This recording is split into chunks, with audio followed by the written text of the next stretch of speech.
Today, as promised, we're going to get into the ripping apart and getting into the panel beating on the new Land Rover. As you can see, I've taken the seat out of the left hand side, piled everything over to the right hand side, and I'm going to start working on this long crease. The great thing is you can see the line here. This is the line of the crown of the crease. That's what I'm going to be working on.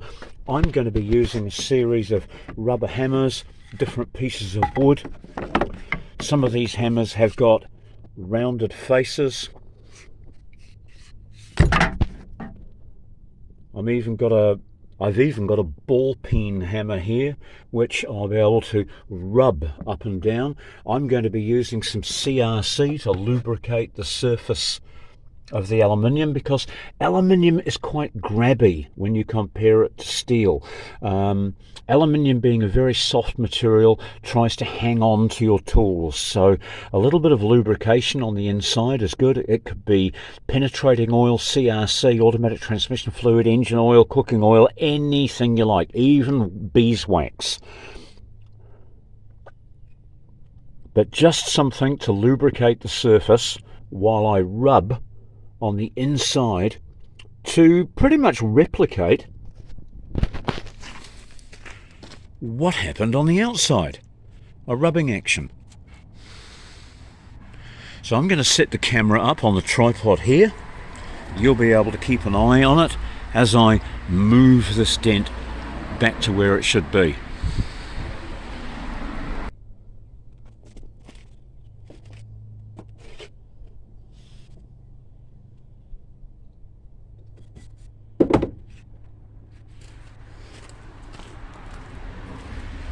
So first off, I'm going to use this piece of wood and this hammer to work along at the deepest parts of this to bring them out.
Okay, that's the preliminary pushing to get the panel back straight again.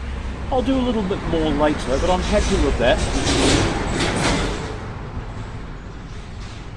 That was 25 minutes work. So 25 minutes work on there.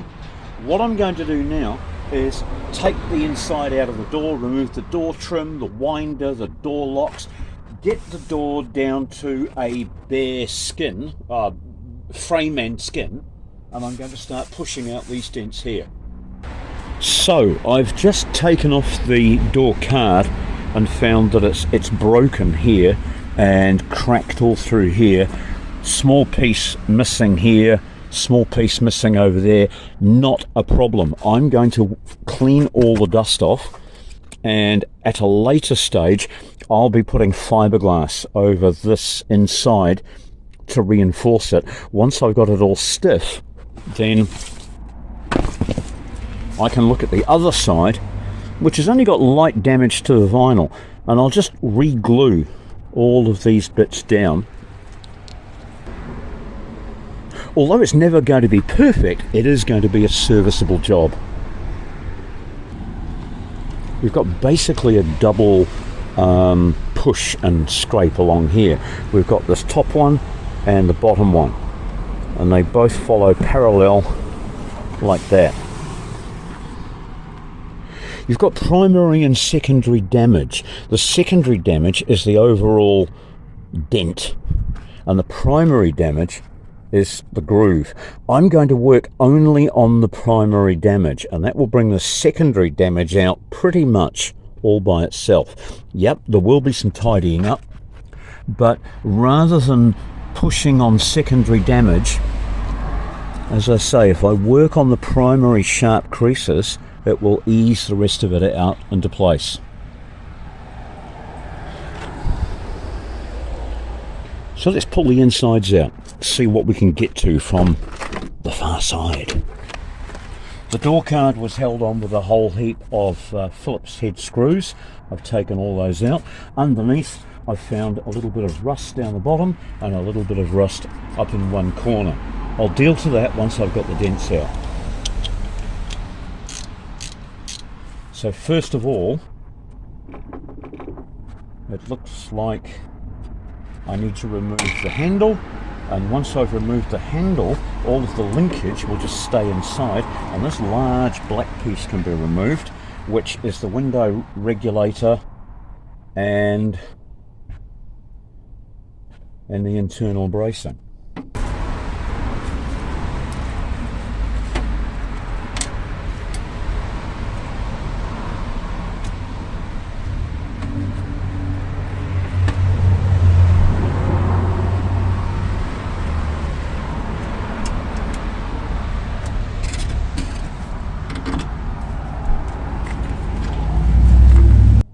I can start working on these two dents. One line is here, the other line is above it. It's right behind this. That's going to be very hard to get to. And then we've got a third one behind the sound deadener. But it's all doable. I'm going to nip inside, make myself a coffee, have a quick tidy up around here, then we'll be back for part 2.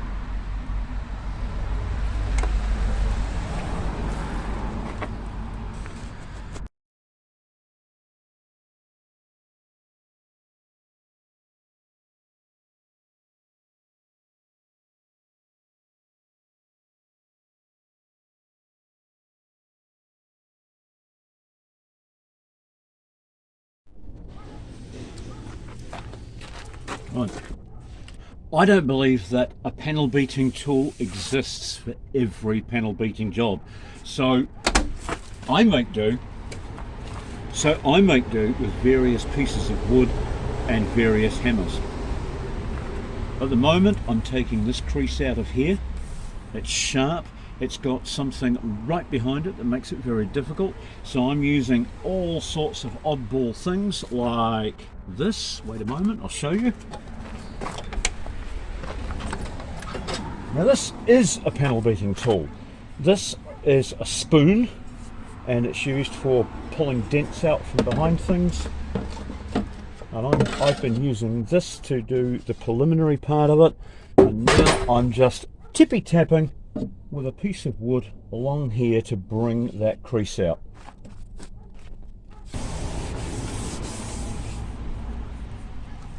There'll be some pieces that I simply can't get. That's because there's a structural member down here, and we've got a piece of dent inside the boundaries of that structural member. So without drilling a hole through the structural member and coming in from behind and pushing it out, I can't do that. So it is going to need a little bit of bog.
Right, this is a shrinking hammer. What makes it a shrinking hammer is this pattern on this face. What happens when you hit real hard is it pulls the surface of the material together. You have to have something solid behind it. You have to hit it reasonably hard. It's not a cure-all, but it will shrink a little along this line and stop the boing that I'm getting as I'm trying to get this out. So I have to do this from the outside. Sorry, I have to do this from the inside with this on the outside, and I have to hit it real hard.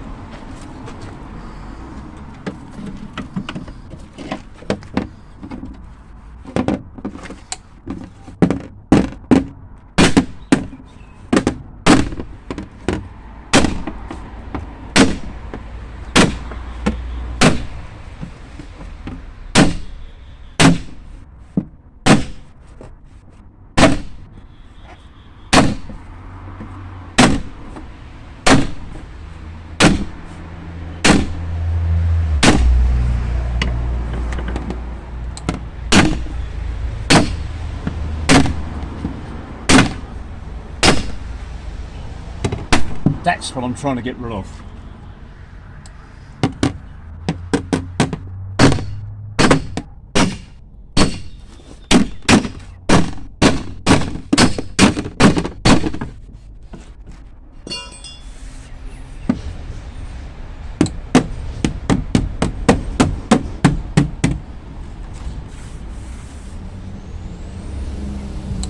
Which made it a little better.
That's cold shrinking.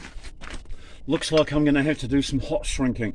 I've already damaged the paint, so it really doesn't matter if I burn the paint a bit. What I'm going to do is the same again, but with a little bit of heat, and that will pull it in even more. Right, now because I can't find a way of clamping a solid piece of metal to the door when the door's on the vehicle, I'm actually going to remove the door, then I can clamp a strip of metal across here that's about 10 millimeters thick. It's some steel that I keep for tow bar tongues on trailers, so it's a heavy, wide piece of steel. Clamp that across there, then I can heat it up from the other side, and I'll have to do my work from the inside of the door, but I can get rid of this.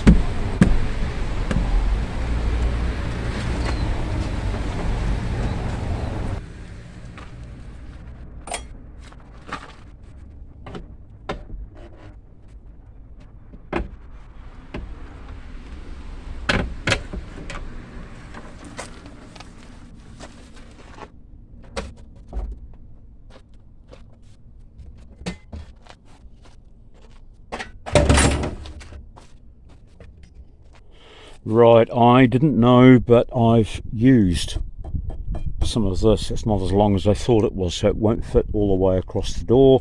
So I brought this one out with me to try and cobble up something. I don't know what it'll be. Let's have a go, see what we end up with.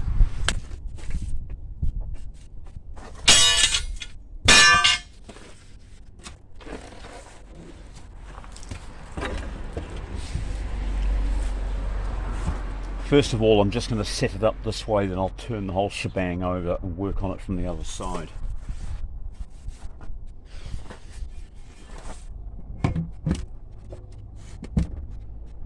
Oh yeah, I can clamp this there and there.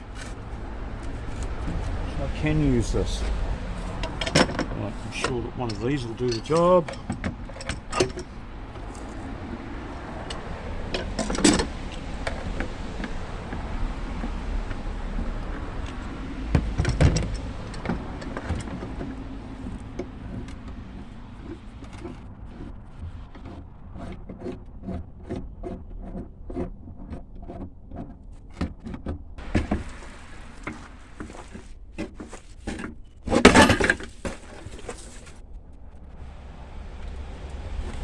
That was frightening.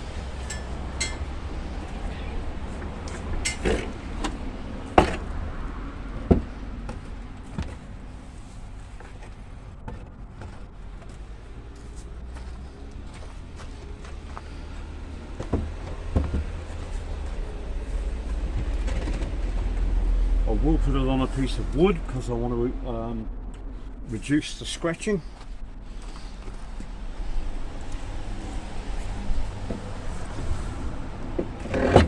But it might be some time until I paint this thing.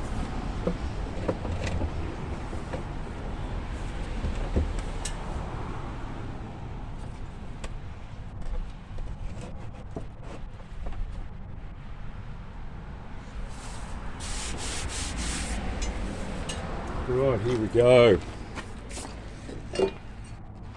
Select my weapons. Now this is what I want to use, but because of what's around here, it's not the perfect tool, but I will use it as much as I can. And then the other thing I'll use is just a flat plenishing hammer. I know this is a shitter of an old hammer, but it will do the job. Now, I don't want to heat this up too much. There's three things that you can use to estimate the amount of heat that you're putting into it. One is to rub it with a bar of soap. The other is to just watch how the paint burns.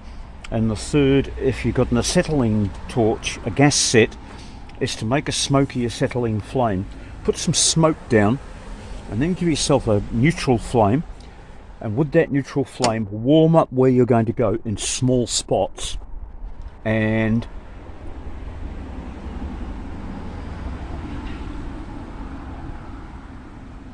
watch how the soot burns away. When the soot burns away, when the soap turns black, or when the paint starts to peel, that's around 600 to 700 degrees Celsius, which is the perfect annealing temperature for aluminium. So we're going to take these boogies out.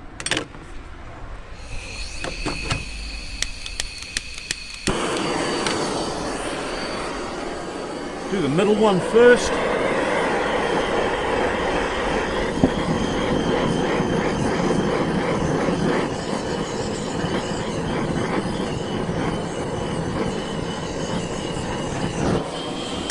Warm it up till the paint burns.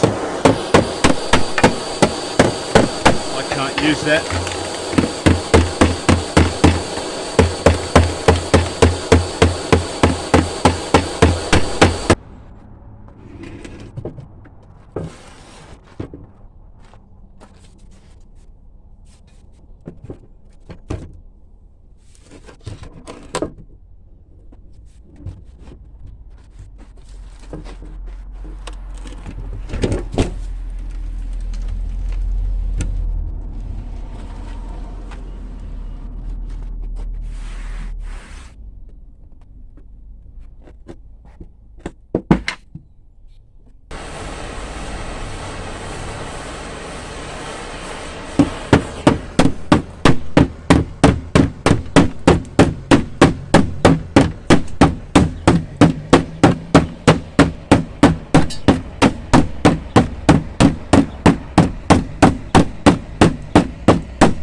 Now you do have to chase the metal around a fair bit, but eventually you'll get it. The better you get, the sooner you'll get it done. It's a skill that you need to learn. Meanwhile, in another part of town, well, actually not another part of town, just a different camera angle, I'm starting to spray penetrating oil on all of the front guard bolts, everything that needs to come out, so that I can start removing this front end, because another job I'm going to be doing is just refreshing everything that's painted satin black under the bonnet. And of course, some of the heaviest damage is on this left-hand front guard, and I can't actually panel beat it on the vehicle because it's so severe. I need to get it off, take it apart, and separate the outer guard from the inner guard so that I can get my hammers and bits of wood in there to make a difference.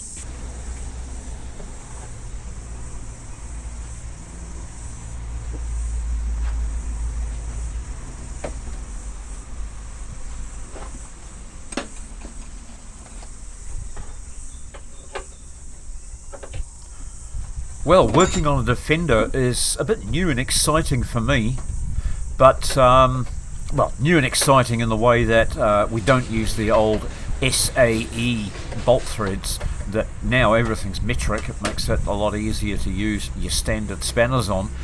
But being Land Rover, every bolt is a bolt, a nut, a washer and a spring washer. They still, by 1987, had not discovered the concept of captive nuts.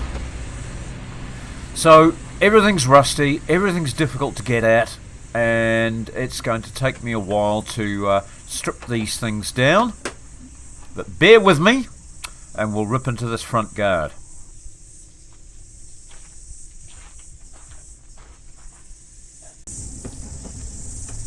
It's the first part of the job that's the worst part, because everything's rusty and covered in dust and dirt, and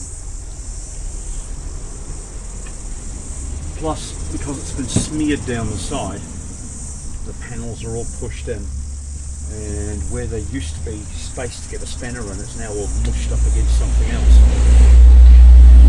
That's good, because on a Land Rover there's no bolts threaded into captive nuts. Everything is a nut and a bolt and a washer and a spring washer in rust.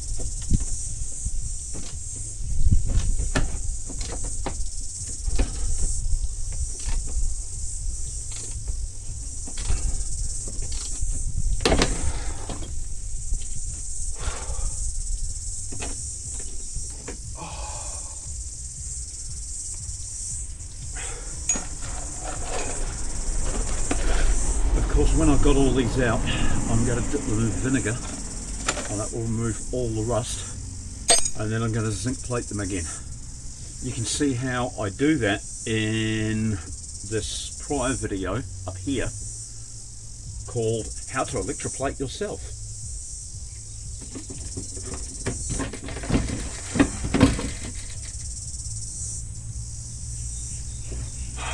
One more nut and bolt, and then it's just a series of plastic clips, and out it comes.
Right, now that's out, I can remove this inner guard and I can start doing all this panel beating. I can pull out this nasty crease all the way along here, and I can remove covers and things and sandblast them and paint them and make it all beautiful again.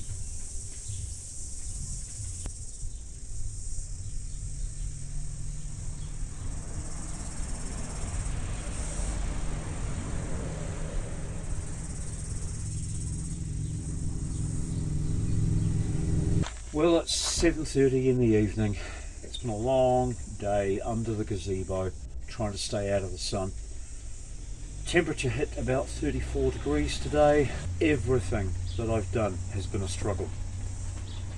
Because of the dents all down this side, I haven't been able to get to the row of bolts that goes up and around this top seam properly.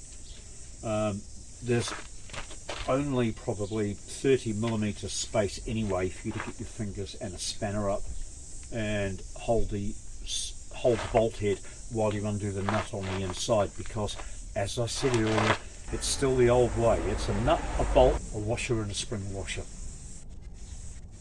and every one of them's been a fight, especially the ones down the bottom where shite from the wheel has been sprayed all over them for decades. And the access was particularly hard up along the top here because of the dent.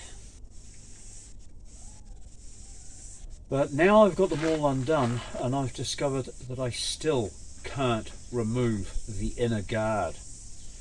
Now, Series 3s that I'm used to working on didn't have an inner guard. That's why the top of the guards was always full of sharp stone prints. And that's why they were so noisy to drive down gravel roads, because stones would flick up off the wheels and hit the inside of the guards, and it would be like a tin drum. Anyway, I didn't want to have the camera running all day. You didn't want to watch the trapped fingers and the swearing and the filth that was going on underneath here. I had every intention of stripping everything that was painted black out of the engine bay today. I was going to take the air cleaner, the pedal box, the brake booster, the reservoir for the power steering, the expansion tank for the radiator, the cabin heater, and the radiator support brackets, all off, sandblast them, prime them, and paint them with satin black. How far did I get? I removed the coil mount and the windscreen washer bottle mount. I got those off. That was it.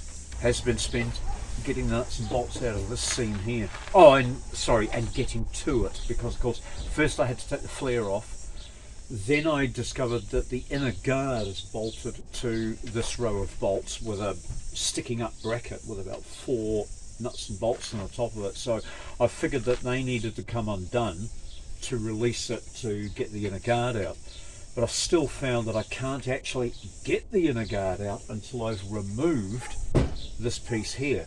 And I've got a savage dent right in this corner that I'm going to have to warm up, lever out with something from the inside, just so I can get to the bolt head to undo the final bolt in here and another one down the other end.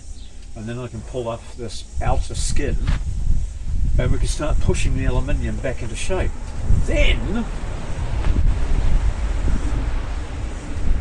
when that's out, I'll be able to get to the bolt heads for this to get the radiator bracket off this side at least. But one of the fun things is the cabin heater, which is mounted at the mounted on the bulkhead at the back here. It's held on by 4 nuts and bolts. The bottom 2 I can get to from this side, but the top 2, well, they're behind the dash panel. That means I've got to remove the entire dashboard. Not the instrument binnacle, the entire dashboard from one side of the car to the other has got to come out so that I can get to the bolt heads to remove the heater. Hey, well, that's British, isn't it?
So it's day 3 on the Land Rover and I'm having a bit of a lazy day.